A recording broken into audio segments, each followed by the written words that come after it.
중국 문명의 기원은 황하강 유역에서 태동했습니다. 전설 속의 사망 오제 시대를 거쳐 기원전 21세기경 하 왕조가 세워지며 중국 역사의 첫 페이지를 장식합니다. 이후 상, 주 왕조를 거치면서 청동기 문화가 발달하고 갑골문자가 탄생하는 등 찬란한 고대 문명이 꽃피었습니다. 특히 주나라 시대에는 봉건제도가 확립되고 유가, 도가, 법가 등 쟁쟁한 사상가들이 등장하며 사상과 문화의 황금기를 이뤘습니다. 이 시기를 춘추 전국시대라고 부릅니다. 기원전 221년 진나라의 진시황은 천하를 통일하고 황제 칭호를 사용하며 중국 최초의 통일제국을 건설합니다. 진시황은 도량형과 화폐를 통일하고 문자를 정비했으며 만리장성을 축조하는 등 중앙집권 체제를 강화했습니다. 하지만 가혹한 통치로 인해 진나라는 단명하고 뒤이어 한 왕조가 일어나 400년 넘게 중국을 통치합니다. 한나라 시대에는 유교가 통치 이념으로 자리잡고 실크로드를 통해 서역과 교류하며 국력이 크게 신장되었습니다. 한나라 멸망 후 중국은 삼국시대, 위진남북조 시대라는 혼란기를 겪습니다. 하지만 이 혼란 속에서 불교가 널리 퍼지고 귀족 문화가 발달하는 등 새로운 문화적 흐름이 생겨나기도 했습니다. 589년 수나라가 천하를 재통일하고 대운하를 건설하는 등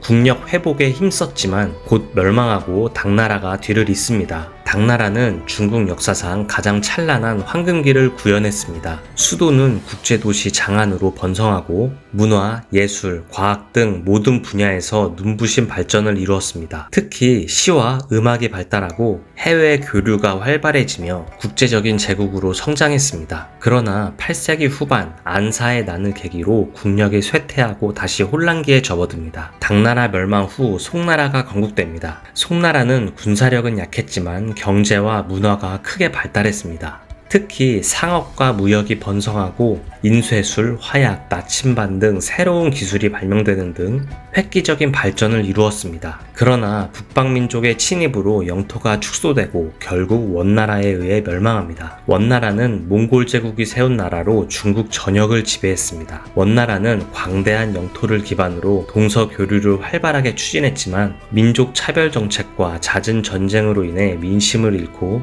멸망합니다. 뒤이어 명나라가 건국되고 한족 왕조가 다시 부활합니다. 명나라는 초기 강력한 국력을 바탕으로 정화의 해외 원정을 단행하는 등 적극적인 대외 정책을 펼쳤습니다. 하지만 후기에는 쇄국 정책을 고수하고 당쟁이 심화되면서 국력이 쇠퇴했습니다. 결국 청나라에 의해 멸망하고 중국 역사는 마지막 왕조시대로 접어듭니다. 청나라는 여진족이 세운 나라로 강희제, 옹정제, 건륭제 시대를 거치며 최대 영토를 확장하고 국력을 크게 신장시켰습니다. 하지만 19세기 아편전쟁을 계기로 서구 열강의 침략이 본격화되고 반식민지 상태로 전락했습니다. 수많은 내후 외환 속에서 청나라는 점차 쇠퇴하고 신의 혁명으로 마침내 멸망합니다. 1912년 중화민국이 수립되면서 중국은 새로운 시대를 맞이합니다. 그러나 군벌할거, 국국내전, 중일전쟁 등 끊임없는 전쟁과 혼란이 이어졌습니다. 마침내 1949년 국국내전에서 승리한 공산당은 중화인민공화국을 건국하고 중국 대륙을 지배하게 됩니다. 중화인민공화국 수립 이후 중국은 사회주의 국가로서 새로운 길을 걷기 시작합니다. 마오쩌둥 시대의 혼란과 시련을 딛고 덩샤오핑 시대의 개혁개방 정책을 통해 경제 성장을 이룩하며 G2 국가로 부상했습니다.